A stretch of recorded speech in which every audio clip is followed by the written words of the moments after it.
Okay, so here is an ultra rare Joe Scarborough win. So you know he must be really talking to a piece of work when he starts making sense. But here's Stephen Ratner.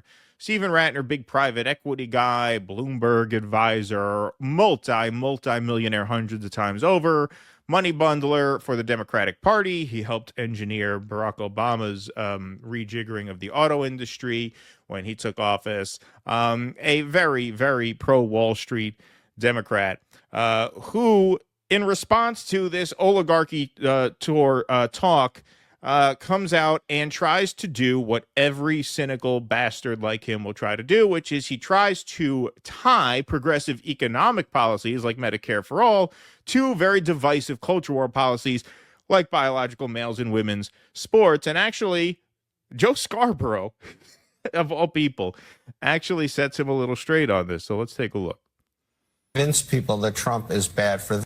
We have not been able to convince people that Trump is bad for them.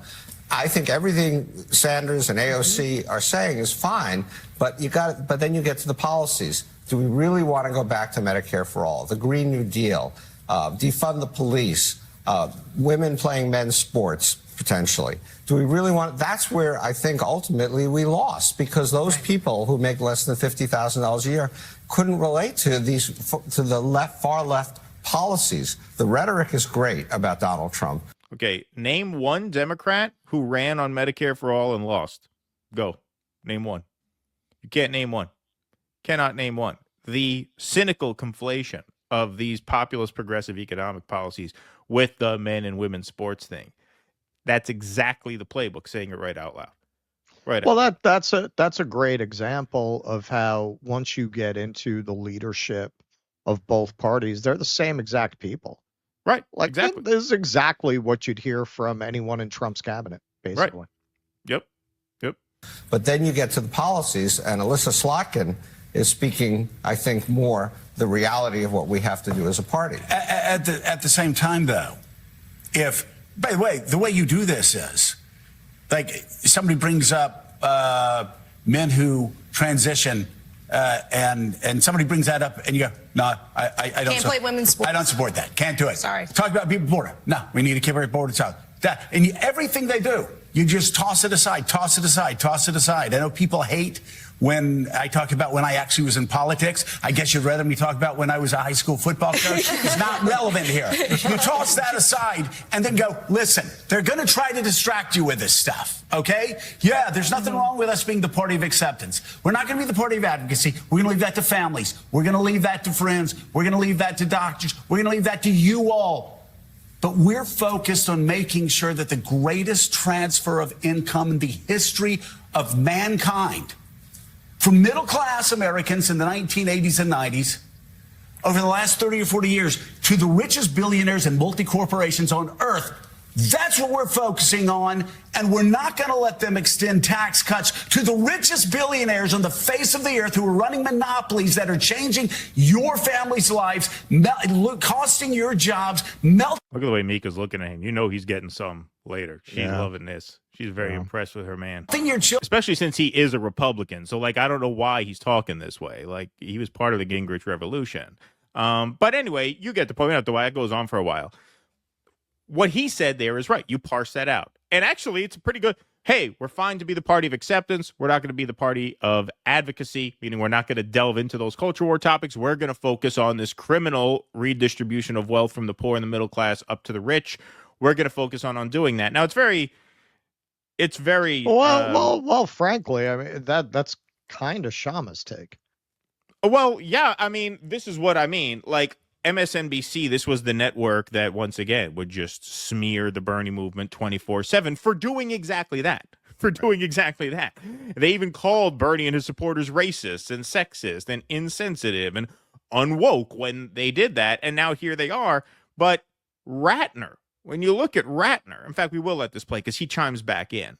Let's take a look at this. Children's brains down. We're not going to let them give them a bigger break.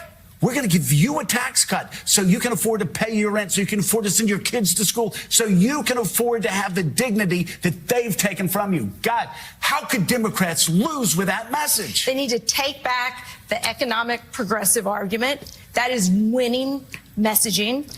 They need to lose the cultural war. Progressivism, it's not part of the conversation right now. Yeah. They need to stick to what the majority of Americans relate to. And right now, it is that Donald Trump and his cronies are getting rich and hijacking the rule of law, and everyone else is suffering. Okay, but behind those clips, which were great clips, they haven't lost all those things. They still believe in all those things. They're still out there advocating all those things. That's because you and your donors don't want them to drop those things, because you don't want them to run and win on progressive economic policy. Ratner's net worth disclosed 2009. Hold on, this is very short. Yeah, go ahead. The head of the Obama administration's auto task force, former financier Stephen Ratner, was worth at least $188 million when he signed on at the Treasury Department in late February, including a sizable holding in an investment fund operated by the owner of Chrysler. Wow, no corruption there. That's back in 2009. It's back in 2009, yeah. Mr. Ratner's net worth falls between $188 million and $608 million. So when rich pricks, yeah, exactly. When rich pricks like this tell you, hey, the public doesn't want to hear about Medicare for all and men and women's sports. You see, he's not a stupid guy. He knows those things are not a package deal. You either take both or none at all. He knows that he has to make them a package deal, not to tank the men and women's sports thing. He doesn't really give a shit about that. He doesn't want Medicare for all because he doesn't want to have to pay for that. Well, and this is why I'm saying that this could be like he could have a one of these Manosphere podcasts, because that's exactly the false equivalency that is their stock and trade.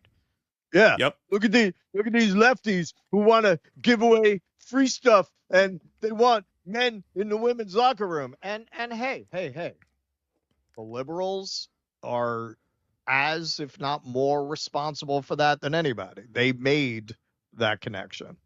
But what people like this, and people who sometimes out of ignorance and sometimes with design, who put those two things together, want is for people who reject the one, which is most people when you're talking about these trans sports, these kinds of issues. He's right about that. They want you to think that if you're against that, you're also against not dying from cancer and losing your house on the way out. You're against both of those things. You can't just be against one of them. They want to invisibilize there being an anti-woke economic left. Please clap.